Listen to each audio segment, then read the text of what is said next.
So, we in that new year, new me season. Yes. But a lot of us still have some of the same goals from 2023. And a lot of y'all, and I know for sure because y'all came up to me and asked, You a did. lot of y'all wanted to start a podcast. Yes. I got good news for you, player. Spotify for podcasts is here for every need you have. We've been using Spotify for podcasters since we started our podcast. It's so easy. You literally record, edit, and upload all from your phone, your computer. So no matter what your setup looks like, you can start now. Yes, get your conversations, your opinion, your views out to the world. People need to hear you. You can distribute your podcast to Spotify and anywhere else that podcasts are heard. With Spotify for podcasters, you can earn money in a multitude of ways. Ads or podcast subscriptions. I mean, it's an easy way to get your visions out to the world and earn some extra pocket change. Yeah, my favorite thing about all of this is free 99. Yes. They don't charge you a dime. So you really got nothing holding you back. Today, not tomorrow, today. Let's be heard. Spotify for podcasters. Let's be seen. Welcome back to another episode of the For the Healthy Host podcast, where we talk about conscious living, self-awareness, and everything in between. I'm your host, Ree. Thank you so much for joining me and allowing me to be a part of your journey. So it's been a really long time since there's been a solo episode. Sunset Tim wanted me to let you guys know that he's still alive, and he is. He's doing well. But it's just a lot that I have been really just wanting to get off my chest, wanting to express. I've said this once before. This is almost like therapy for me because, of course, I'm talking to my community. And I feel safe. You know what I mean? But also it's just me telling my story. And y'all know I tend to put a lot of pressure on myself.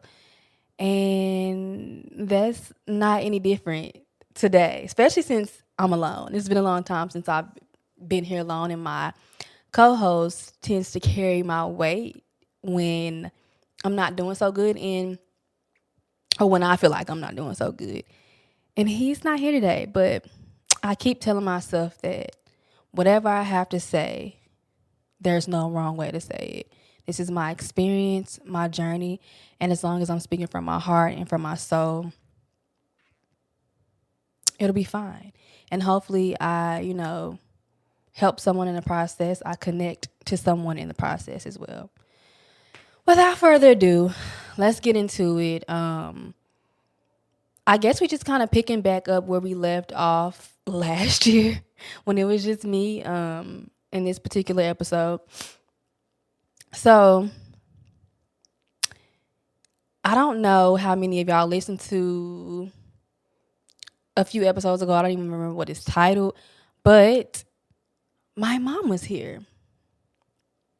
My mother was here for 3 entire weeks.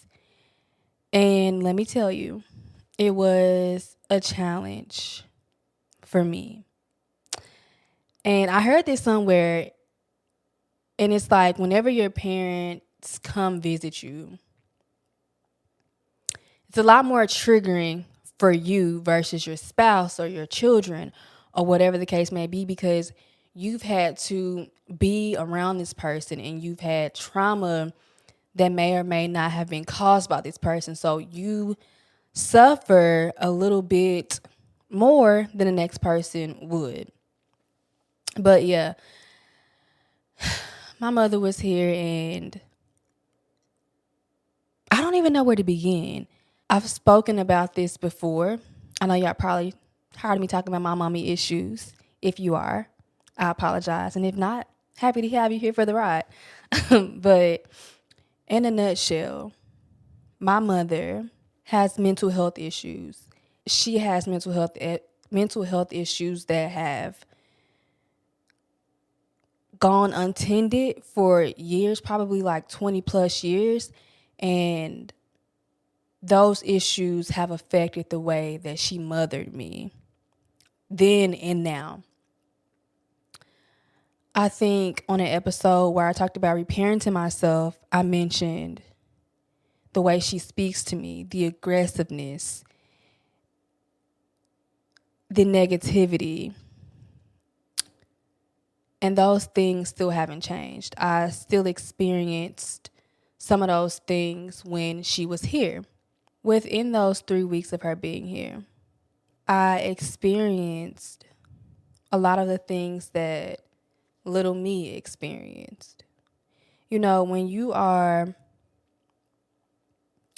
growing up, when you're a child, you may not realize and you may not understand that a lot of the treatment and a lot of the things that are happening in your life, you may not realize that they're not normal, that you shouldn't be experiencing such things, right?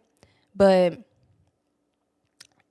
you then become an adult and you move away and you create a safe space for yourself.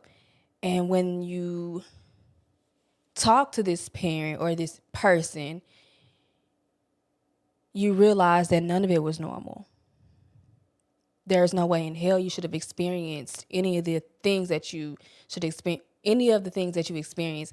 And that's why I always say it's important for every single body to check their mental health, because it has such a ripple effect for those around you, especially parents, especially if you are raising little human beings. It has such an effect on them. But with that, because again, all the way that she treated me, she still tries to treat me that way. And to be fully transparent, our relationship is, I don't know. I found myself wanting it to be more than it is, wanting it to be better. Like, I guess being very hopeful. That's, in a nutshell, that's really what it is, being very hopeful. But how our relationship is just, well, how it was, because now I kind of, me being the person that I am today, I really don't feed into a lot of it. But it used to be like just a lot of argument, just because how she talked to me.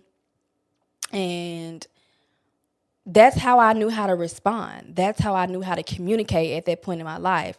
I argue back. In a sense, I was protecting myself, defending myself. And it's so funny. I don't know if y'all have ever heard, hold on. This mic is slowly falling down.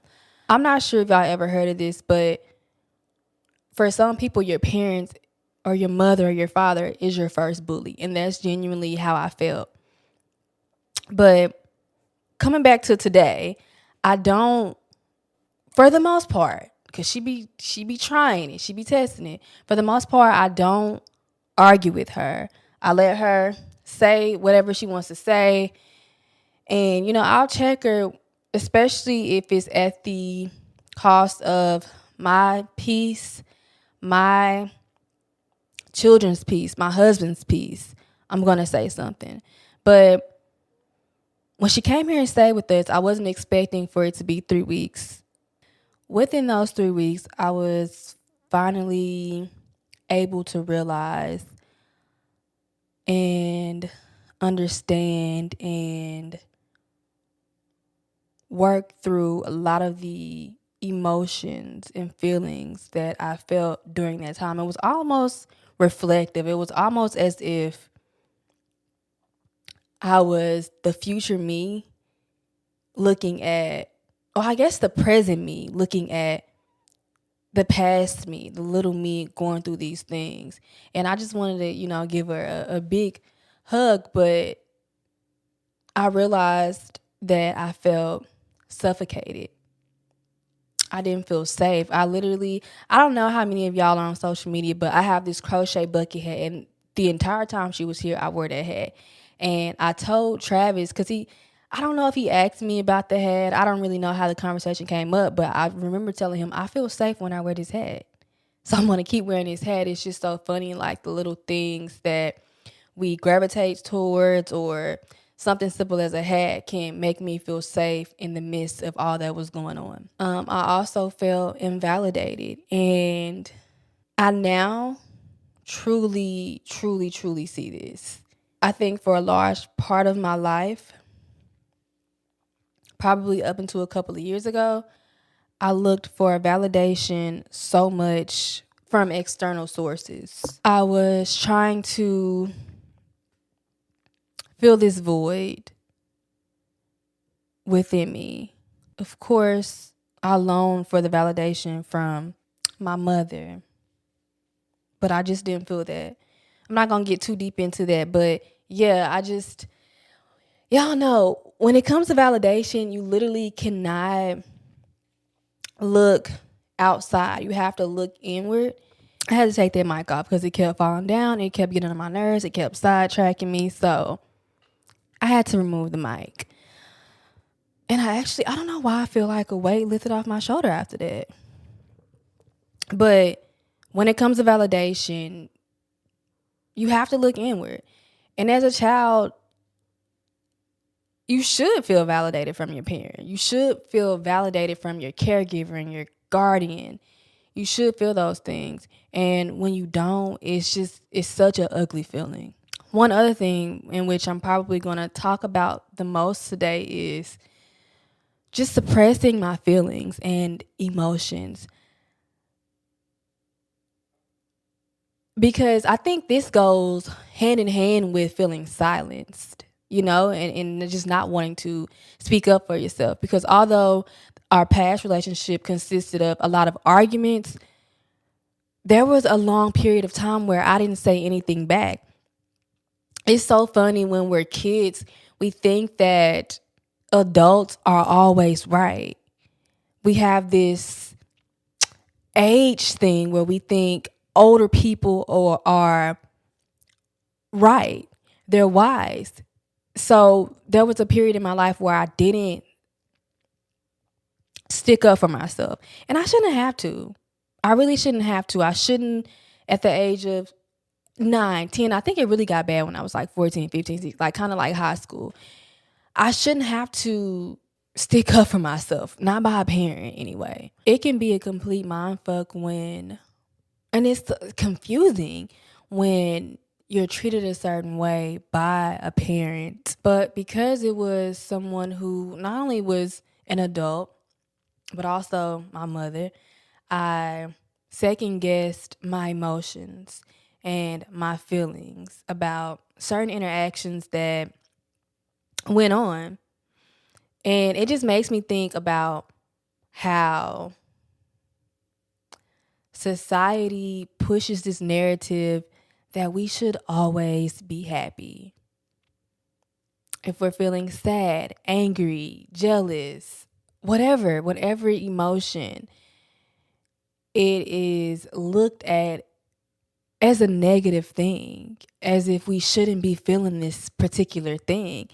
But as long as we're living, as long as we are experiencing life, we're going to feel every emotion possible. And this includes high vibrational feelings and low vibrational feelings. But I think the problem with me and the rest of society is that we tend to suppress our emotions. We gaslight ourselves. Like, I've been guilty of gaslighting myself, like my inner thoughts, and validating my feelings, and in return suppressing my emotions to particular things.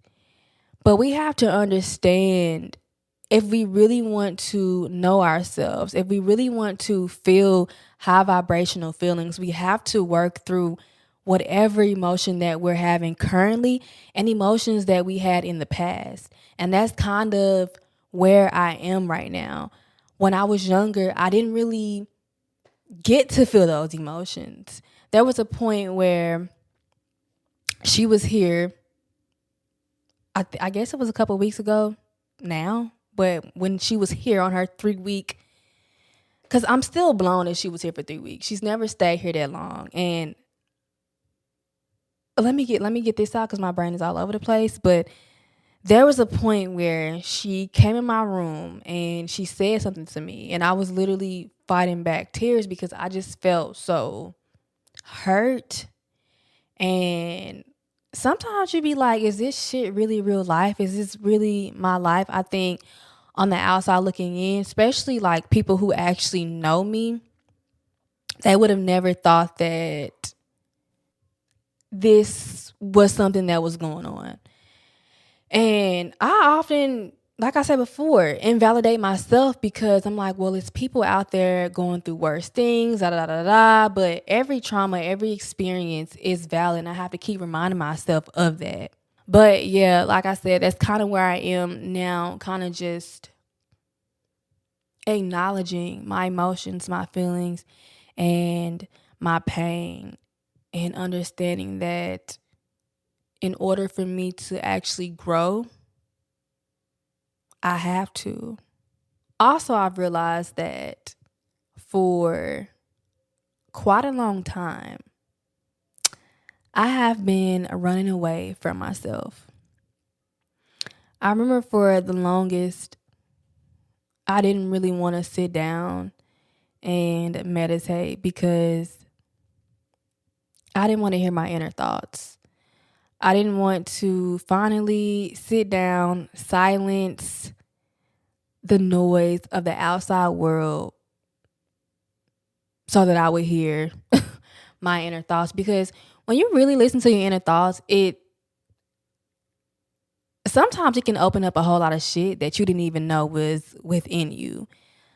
But you have to. You really do. So in a sense, for a while I was just running away from myself. And I'm finally now at a point where I'm done running. There is nothing within me, within my inner thoughts, my feelings, that I cannot handle. Running away from myself is by far one of the easiest things that I've ever done. Today's episode is sponsored by HelloFresh. Get farm to table quality with every HelloFresh box. HelloFresh's seasonal ingredients are picked at peak ripeness and travel from the farm to your doorstep in less than 7 days for fresh flavor every single time. HelloFresh is all about convenience, which is why it's more convenient than grocery shopping. But did you know that it's also cheaper too? It's also 25% less expensive than takeout. You probably didn't know this, but making food content and just cooking a lot was a large part of my job in the past. And although I love food, I mean really, really love food and cooking, too much of anything, even if it's something that you love, can cause burnout. So your girl was a victim of burnout once again. I didn't feel like cooking. I didn't even want to think about food. But HelloFresh helped me out a lot when it came to that. I didn't have to think about what recipes to cook, what ingredients I needed, or anything like that. HelloFresh really came in clutch during that time of my life. So shout out to HelloFresh. If you're looking for ways to simplify your life and still eat healthy, go to HelloFresh.com/FTHH16 and use code FTHH16 for 16 free meals plus free shipping. That's HelloFresh.com/FTHH16 and use code FTHH16. HelloFresh, America's #1 meal kit. When I finally decided to stop running, it got harder. It did. It got harder. I wish I could sit here, lie to you, and tell you that my life got so much easier when I stopped running. If it was that easy, a lot of people will be doing it. We would live in a more peaceful, a more balanced world. If it was easy, a lot of people would be doing it, trust me. But when I stopped running, I had to finally deal with those emotions and those feelings that I had stored in me for so many years. And when you have, or when you've been holding on for something for so long, those feelings and emotions intensify, especially if you've been telling yourself that you're wrong and you've been invalidating yourself and you've been playing yourself. You know what I mean? When you finally get to feel those emotions, because I think that we suppress our emotions as a human race. We've been suppressing our emotions for so long that we don't even know how to feel them. We don't even know where to begin. And I think that's a whole nother conversation in itself. But when you do finally feel them, shit gets harder. It gets harder. But then it starts to slowly get a little bit easier. Every day, it feels like a weight is lifted off of your shoulder. And something that I struggle with is just being angry and being resentful of my mother because of the way that she raised me, the way that some of the things that she said. And I can't wrap my head around it, honestly. But at the end of the day, you have to realize that your parents, your lover, your children, whoever you present in your life, they're human beings. And although your experience with them, not necessarily your entire experience, but some of the things that you've experienced with them by interacting with them had a negative effect on you, it has so much more to do with them than it does you. And at the end of the day, they're just human beings, and it's a lot of unresolved trauma and so much of them running away from themselves. And that's why that's why it's hard for them to treat you or speak to you in the way that they should. And something else that I've really come to realize is that although it may not seem like it, although it may be like, why the fuck? How could you? Why would you think or feel this way? But nothing in my life that I experienced was by mistake. Nothing in your life that you experience is by mistake. Nothing that you will have experienced is by mistake. That's what life is about. Life is about experiencing and trauma and pain. It's not only about that. It's about all the good things too. But I think that we all experience some type of trauma, no matter how big, no matter how small. It's so that we can connect with one another, so we can relate to one another. And don't get me wrong, we can connect and relate through positive experiences as well, because ultimately, in a sense, that's what we're doing here. But in order for us to feel all of these high vibrational feelings like joy, happiness, love, and just feel seen, we have to work through all the shit that we went through and that we will go through. And I have the honor of sitting here and talking to you today because I am conscious enough. I am here. Like, do you know what I mean? I'm here enough to work through my emotions and my feelings. So I'm starting to look at my pain as a gift, as a gateway to communicate with the world, to let others know that you're not alone, that I see you, I hear you, I feel you. If you really sit down and work through all of your emotions, although the shit is hard, there's a light at the end of the tunnel. There's a light at the end of it all. So fast forwarding to current times, the present moment, I'm grateful that my mother was here. That time with her was because certain things now I can like look back on and just laugh, but during that actual moment, like I just thought I didn't know how I would get through it. And I didn't understand how I got through it. Like when I was living with her for 18 years of my life, I didn't really understand how I got through it.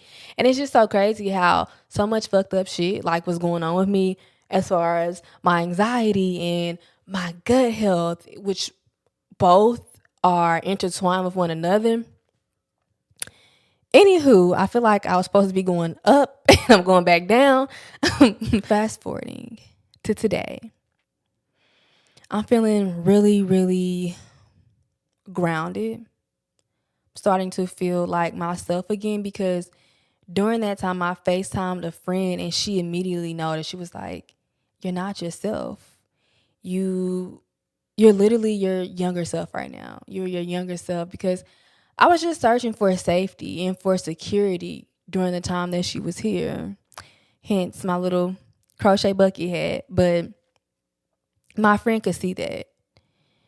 So now I'm finally at a point where I feel like myself. I feel grounded because my family and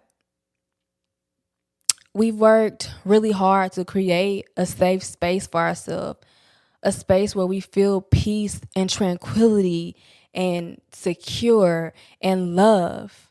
All of the things that we love to feel. We worked hard to create a space like that.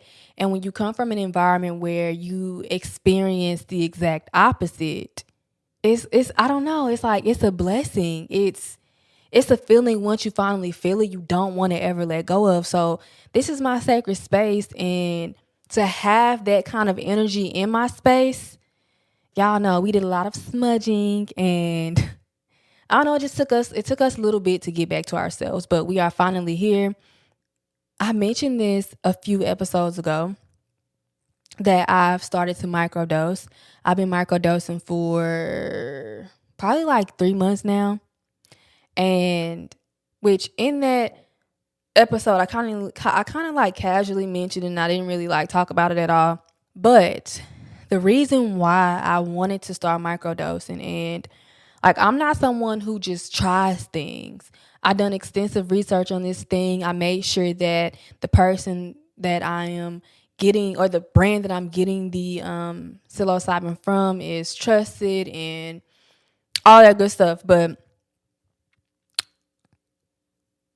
the reason why I wanted to start microdosing is because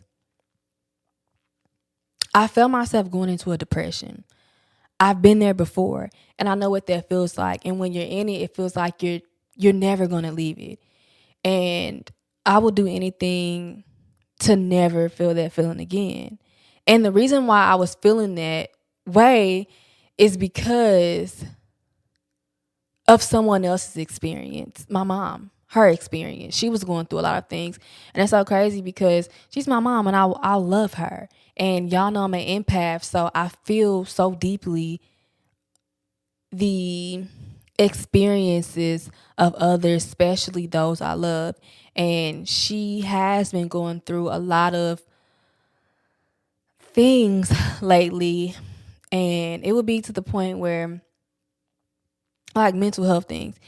Like sometimes she would call me just literally crying at the top of her lungs. And it's a hard thing. I try to be there for her, but also distance myself because I don't know if that makes sense, y'all. And I'm trying not to worry about how I'm being perceived, how I'm coming off by saying this, because I do have to protect my mental health at all costs. And when it comes to someone you love needing help mentally, physically, spiritually, they have to want that help themselves. Like there's nothing that I can do, and trust me, I've tried to get her to do what she needs to do to become better.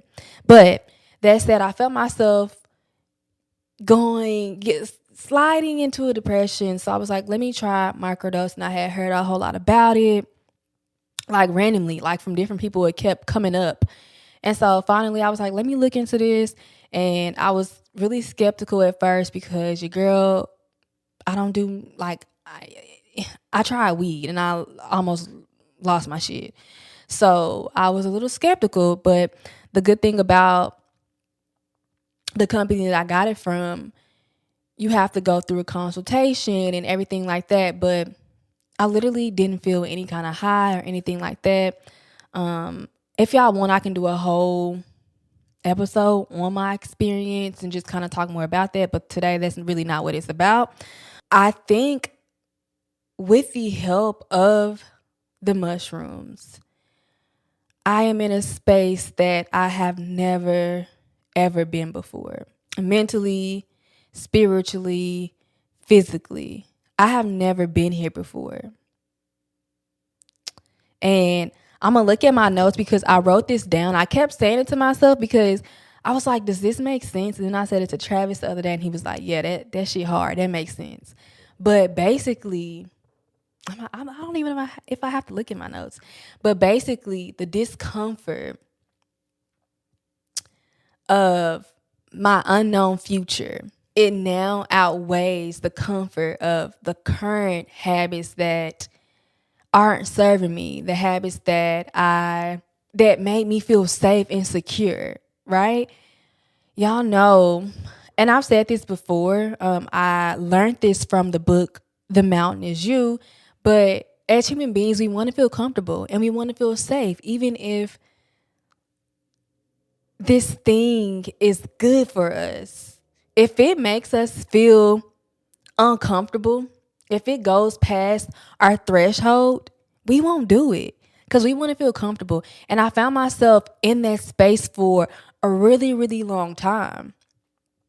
But now my comfort zone is beginning to be uncomfortable for me. You know what I mean? Like I was starting to feel stagnant and I couldn't take it anymore. And y'all know that the unknown future, the unpredictable future, is scary. We don't know what the fuck could happen, you know? And not even speaking from a negative standpoint. What if, I used to always tell myself, what if everything I ever wanted came true? What if my wildest dreams were manifested? That's scary. Scary is uncomfortable, even though scary isn't always bad. Like that's technically a good scary, but it's still uncomfortable. But I'm at a point now where that discomfort is outweighing the comfort of the known, of the predictable future. That experience in itself can be confusing. It can be difficult because it's like, why would I risk my comfort, the most desirable thing, the most desired thing by all human beings? Why would I risk it? Why would I risk my comfort in order to grow, in order to manifest the good, the positive, unknown? Why would I do that? Why wouldn't I do that, you know? I've outgrown the past version of myself. The future version of me, I'm ready to be her. I am connected to her more than I'm connected to this version of myself. If that makes any sense at all. I'm starting to look like her. I'm starting to think like her. I'm starting to do the things that she do. I'm starting to problem solve how she problem solves. And ultimately, I'm just starting to become her. And I love that for me. Sometimes when I think things and when I do things, it's like I don't even really recognize myself. And that's growth.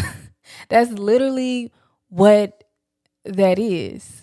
And I think especially when we are on a spiritual journey, I think we really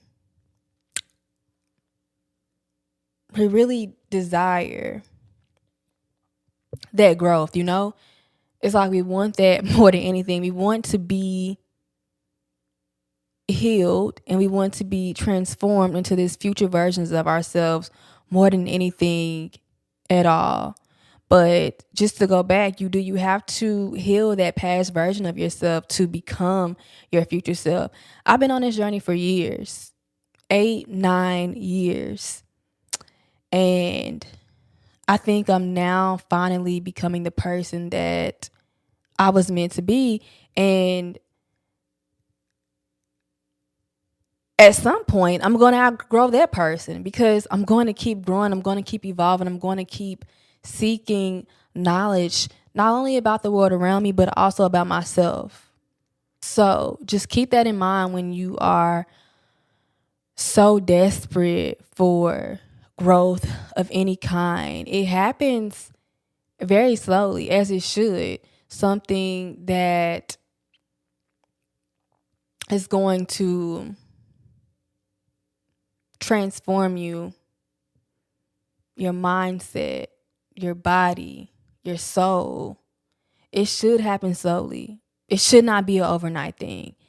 If you run into any human being and